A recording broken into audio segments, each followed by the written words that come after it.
Sifuna is now Ruto's living hell. Eh? You know,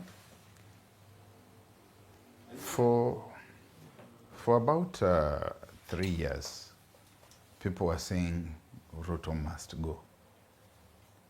People were saying, even in Western and elsewhere in the country, you can say Ruto Tawe. But they didn't seem to know who should replace him. You're saying he should go, so what's next? The Gen Zs were saying they had a cause, but they were leaderless. They were partyless. And they were tribeless. Tribeless was good. Partyless and leaderless was bad. But they had a cause. And now, they have this millennial, yeah, who is organized and who is ready. He's going to need to be more and better organized than he is. But he seems to have just come in place organically. So, Ruto, who thought that he had wrapped up Western, he had wrapped up Luo Nyanza, he had taken ODM, he had inherited Raila's constituency and all he needed to do. I think his thinking was very simplistic, that get rid of Gachagua, get everything that Raila Odinga got, top it up with the Kalenjin vote, and I'm home and dry. Because if he gets everything that Raila Odinga had, then he's falling short of what he needs. If we assume that everything is constant, he's falling short of what he needs by only 240,000 votes. So if he can inherit everything that Raila had intact, and he tops it up with the Kalenjin vote, he still becomes president. But what Raila had has gone haywire. So it is living hell. His dreams are scattered. You go to Luo Nyanza, and the opinion polls are showing that the strand of ODM that is with him is about 40%. In fact, it is 42%. The one which has gone in Nyanza is 58%. You go to Western, Sifuna has run away with 85%. You come to Nairobi, he has run away with 80%. You go to the coast, he has run away with 75%. You go to Central, he has run away with 100%. So, what is what? Okay. In fact, it will only be a waste of time. When you are a wise man, you recognize your limitations. In academia, when we are writing thesis, we always say these are the limitations to this study that I set out to find out about the following, to establish the following. And I used this method to investigate and to reach my conclusions. But these were the limitations, the limiting factors. These are the limitations of the spaces I did not go into. These are limitations that may make my conclusions incomplete and inviting further investigation. When you are competing for office, you must also recognize the limits and limitations. There are 3 kinds of territories when you are campaigning for elections in office. You have got your strongholds, which think that you are the person. Then you have got hardcore spaces that have no room for you. Then you have got what you would call the no man's land. Anyone could go there and get what they want. Now, if you mistake any of those 3 for either of the other 2, you are in trouble. So, Mount Kenya is hardcore. It was soft.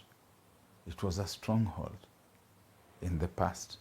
And it was a stronghold largely because, anyway, it was voting against Raila Odinga traditionally. And Ruto thought it was his vote. Now it has reverted to its hardcore status. And it doesn't matter how many forays he makes into the mountain, it's gone. But he's spending time in that hardcore area.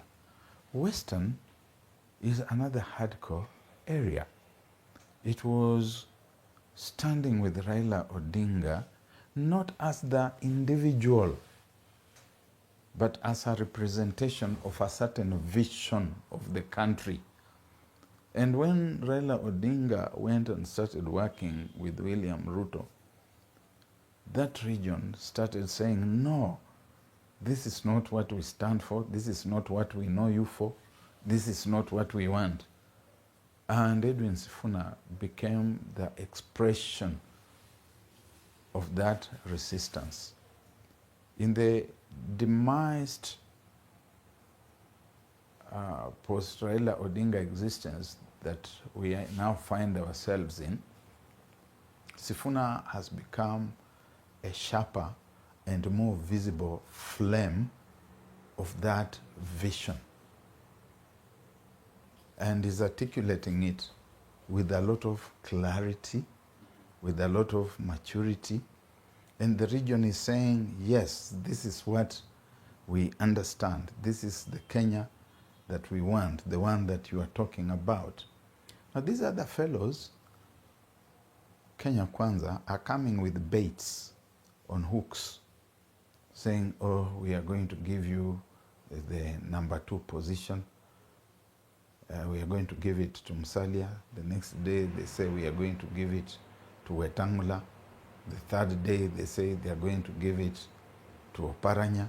Sometimes they say they are going to give it to each one of those 3 on the same day in different parts of Western Kenya.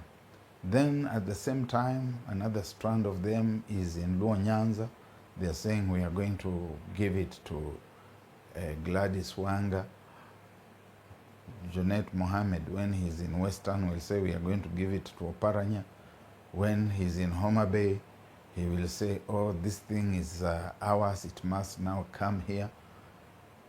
Someone else is in Mount Kenya region, is saying, oh, we are going to keep it here. This is yours. So they're using baits against a broad visionary agenda. Because what you're seeing happening in Linda Mwananchi is not Sifuna. It has even taken Sifuna by surprise. He did not even expect that he would anytime soon be talking about running for president. He was articulating a seriously people felt need, saying no to William Ruto. Like a gentleman in New Zealand some years back, he was called David Longi, who started saying no to what the government of the day was doing. Then people told David Longi that you are going to be our leader and we want you to become the Prime Minister of New Zealand. You are going to lead this party. And David Longi is saying, now how? That was not what I wanted. I was just articulating a vision. And that's what Sifuna has been doing until he finds himself in a place where he's fitting in snugly in what not just the people of Western are saying, but the country at large is saying. If people have been saying that we don't want Ruto, no to Ruto, if people have been saying Ruto must go, they have not been equally clear on then who comes in. They would ask, then so who? And the young people in particular have been saying, we would like total change. We would like a new person. We would like someone who is arriving with clean hands. We would like to see generational change. And Edwin Sifuna then comes virtually from nowhere, so to speak, and he fits in like a new glove. So, when, therefore, Ruto goes to camp in Western, which is his home base, he's Nairobi's senator, but Western Kenya is home base. There's a sense in which they own him. He wastes his effort. He should be looking for softer ground elsewhere to go and invest his energies there. He needs to read the parable of the sower, where Jesus talked about a person who went out sowing seed. Some of it fell on the path and a bird came and ate it. Another one fell among thorns, and as it grew, the thorns choked it. Another one grew on soft ground. He should go and look for soft ground. Mount Kenya is a rock. And when Mount Kenya is not a rock, it is a path. He goes there with mattresses, he goes there with gas cylinders, he goes there with boards, and the birds come and they eat those things. When he goes back to find now his harvest, he finds that where he expected 90%, he's getting 13% because the birds ate his seed and went with it. Western are thorns. He's going to waste his seed there. One day when he goes back thinking that he has gone to harvest, he will find that the thorns have choked his crop and there is nothing for him to harvest. So he should ask himself whether there is any soft ground left and spend more time there, because he's dealing with a movement whose time has come, and a movement that believes it has found youthful leadership. And make no mistake, when you talk about youthful leadership, it's just youthful relative to the age of these other people who are trying to run. People like Musalia Wetangula, Moses Wetangula, Wycliffe Oparanya, who are positioning themselves, saying they are biding their time and bidding for leadership in the future. 2032. 2032, my brother, a chicken, since we are speaking about chickens, it's the season of chickens, kuku, tingoho. A chicken sits on its clutch of eggs for 21 days. After 21 days, the eggs must hatch into chicks. Mudavadi has had his 21 days as an egg. But he's thinking of hatching in 2032. He can't. Those are the bad eggs that get spoiled. You don't keep the chicken on the eggs forever. They will rot. Some of them rot when, and in fact, they burst. Yeah, they burst. They explode. They are called the burst. They explode and produce very foul-smelling ammonia sulfide, which has been accumulating in the bowels because the cuckoo is sitting on the eggs. There are others which are called the germs. The germs are the ones which begin in the incubation. They start turning into a chick, but the chick dies early in its life. And when you open the shell, you find a small chickling that is dead. Those are called the germs. Then there are those that are called dead in the shell eggs, that it actually matures. And Davadi would be a dead in the egg, in the shell egg. Weta and even Oparanya, because they seem to have reached that level. But they are dead. Those eggs are dead. No matter how long you put mother hen on those eggs, they are dead. So get rid of them, throw them away. There's nothing you can do with them. You cannot cook them, you cannot remove those dead things and wash them and fry. Their time is up. They should make way for the new generation. At the center, we have seen this narrative, not really a narrative to be specific. Sifuna's homecoming, just for the 2 days, Saturday and Sunday. We have seen not only a tremble in the opposition, but even in the broad-based government. Junet Mohammed, before then, we used to see Joho in Mombasa, he even printed posters as a deputy. As you spoke, in Homa Bay, we had Wanga being at the center of it, saying, you know, people saying Wanga can, Gladys Wanga can become a deputy. But just this weekend, we saw the team talk about Oparanya. What could be the reason behind that shift? Basically to attempt to slow down the people's faith in the possibility of an Edwin Sifuna leadership. That you are seeing people who then are positioned as spoilers. That if the mountain is lost, and it sure is lost, the next numerously populated region that you want to go to is Western, and you don't want to lose it. And since you want to run yourself as a president, the most you could offer them is deputy president. But you're also completely confused about whom to offer it to as a bait. And that's why one day you say it is Weta, because there's been a lot of that while Linda Mwananchi has been going around the country. You have seen that there has been a team trooping around Mr. Wetangula, saying that this is the next person in 2032.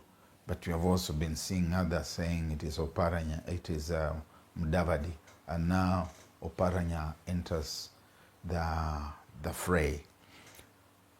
We are going to hear more and more of that, because they must do everything they want, they possibly could, in wanting to derail Sifuna. But what they forget is that this is not about Sifuna. It's a movement. It's a movement about Kenyans. It's a movement about Kenyan youth. And yes, it is a movement also within the Mulembe Nation, because the Mulembe Nation has been the sleeping giant in this country. And there are pundits who will tell you that the one thing they have been waiting to see is the day the sleeping giant called the Mulembe Nation would wake up. And Sifuna, having learned a lot from Raila Odinga, begins by going to other places, outposts.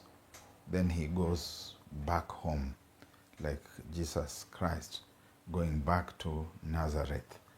And the people of Nazareth are telling him, do here also in your home what we have heard you have been doing in Samaria and in other places out there. Now do it also here in Judea, your home.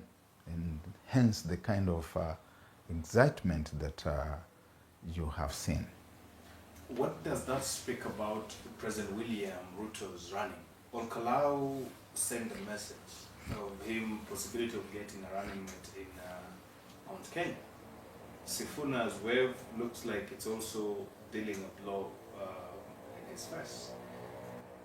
He can take a running mate from Western, it will not change anything.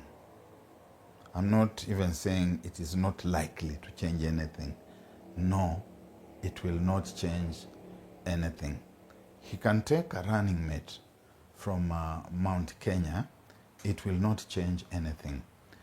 The movement that you are seeing playing out in Mount Kenya and in Western is like a wild forest fire.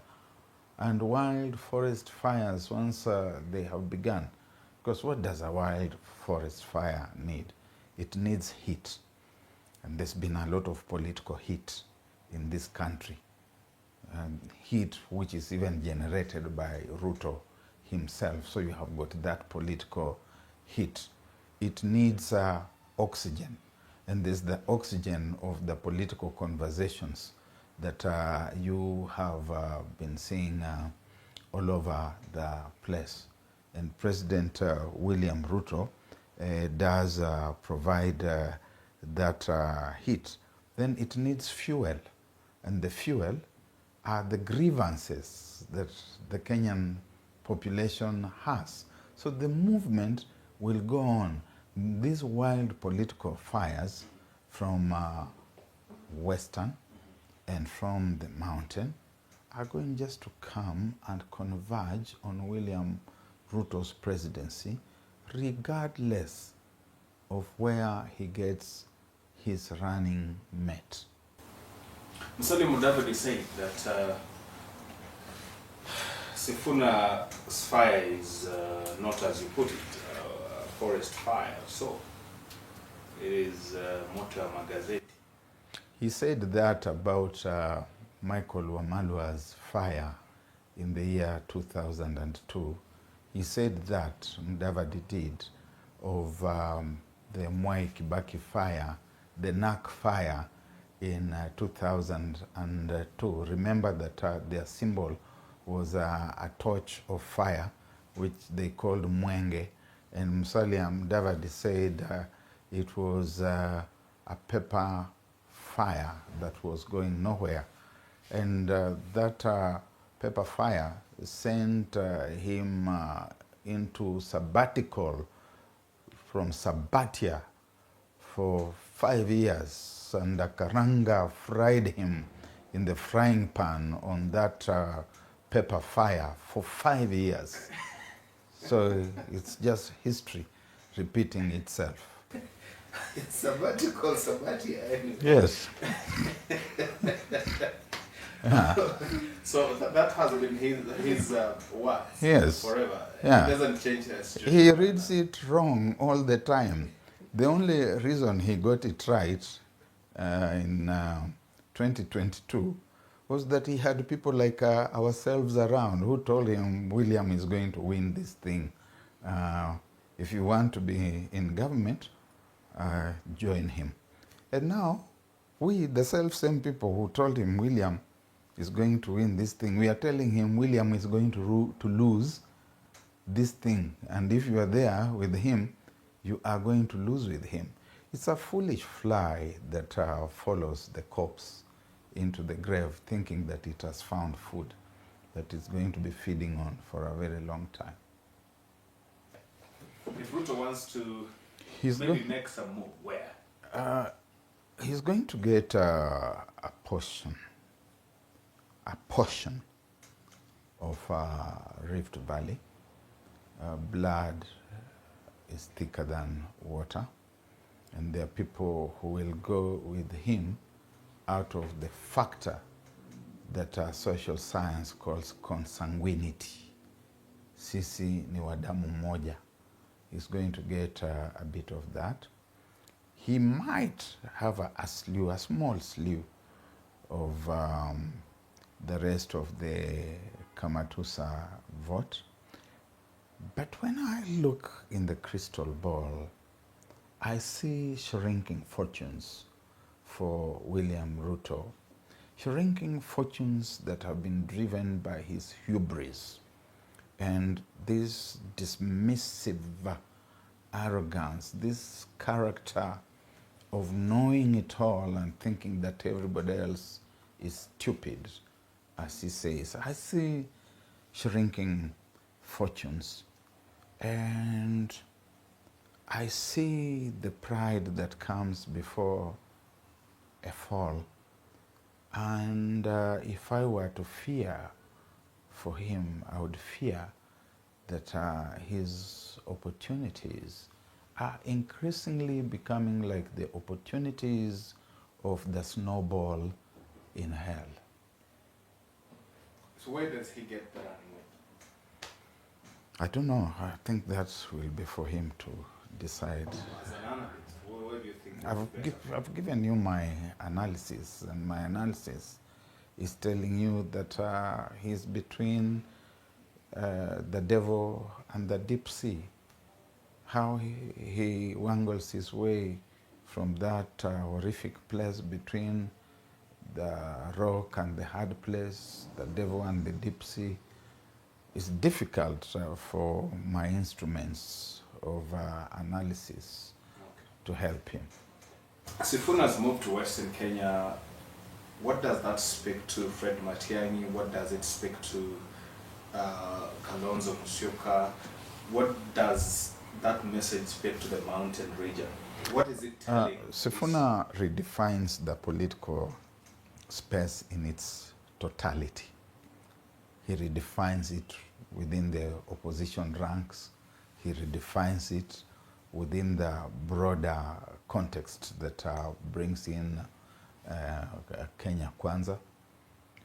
You have seen that within the opposition ranks, people like Eugene Wamalwa seem to be unhappy about his rising or his risen star. They really feel that they should be the ones there. But, you know, as I said, these things have happened organically. If you have sat there and you are also part of these bad eggs, and remember that in classifying the eggs, I gave you about 4, 5 different eggs when we are coming out of the incubator. They are the good eggs that hatch. They are the dead in the shell eggs.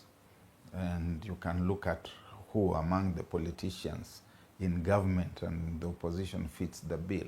The dead in the eggshells, the chick matures almost to the point of coming out, but then it dies. Some people in the opposition fit that bill.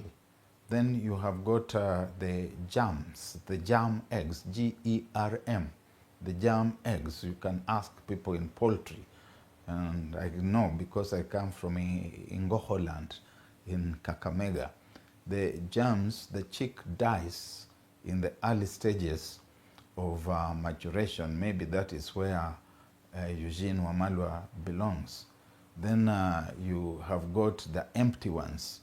They do not mature, but also there is no chick, and some people who do not mind the smell will boil those ones and eat. And finally, you have got the bursts, the ones which do not have anything except very dirty, dark water that when it bursts, it smells very bad. So after the chicks come out, you have the rest of the 4. And as they say, the chickens are coming home to roost for everyone. The deputy part of Sifuna here as we close it up? I'm still looking in the crystal ball, and I don't want you to go forever. So I want you to come back, but it's going to have to be a new generation individual. Remember that 75% of the voters next year, and this is statistical, are going to be aged between 18 and 35. So this is a turning point in Kenya's history. The country must undergo renewal, and new people, young people, are coming on board. They have come, they are here. You can't wish them away. If you are my age, if you are a few years younger than I am, if you are a few years ahead of me, look at yourself as a coach and as a mentor, not as a competitor. We have just come from the World Cup, and you saw that the star that is called Messi got into very messy space in the finals against Spain. He hardly saw the ball. He hardly touched the ball. In fact, seeing he probably did see a bit as the most privileged spectator, because he was spectating from the pitch when other people were spectating from the terraces and from television. When you get to a certain age in your life, even at home, in your family, give way to new people. I was a broadcaster like yourselves in my youthful years. And when I said you are listening to the voice of Kenya, it was the voice of BARRACK speaking as the voice of Kenya. We've had to leave that space for you guys. In politics and leadership, in everything in life, you must know when it is time to hang up your boots.